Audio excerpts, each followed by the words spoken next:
মুসাইলামাতুল কাযযাব দাবি করছিল আল্লাহ রাসূল সাল্লাল্লাহু আলাইহি ওয়াসাল্লামের জামানায়, এসে বলে, মুহাম্মদ আন-নবুওয়া নিসফুন লি নিসফুন লাক, নবুয়তি অর্ধেক আমার অর্ধেক তোমার, আমারটা আমার বুঝায় দাও।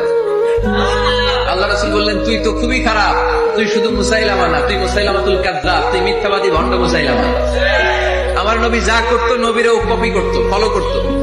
আমার নবী লোনা পানির কুয়ার মধ্যে ফু দিলে ওই লোনা পানির ওইটাকে মিঠা পানির কুয়া বানাই দিত কে?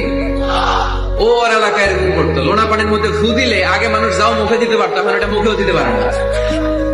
আমার নবী নবজাতক বাচ্চার মাথায় হাত বুলাই দিলে মাথার চুল বেড়ে যেত। তো এই বেয়াদব ওর এলাকায় যে বাচ্চার মাথায় হাত বুলাই দিলে চুল বড় হওয়া তো দূরের কথা, ওই বাচ্চাগুলো ছিল আজীবন ডাক মাথা। আবার আমার নবী ফু দিলে গাছের ফলন বেড়ে যেত, ও ফু দিলে গাছ মইরা শেষ। মির্জা গোলাম আহমদ কাদিয়ানী নাম শুনছেন? এই বেয়াদবটাও দাবি করছিল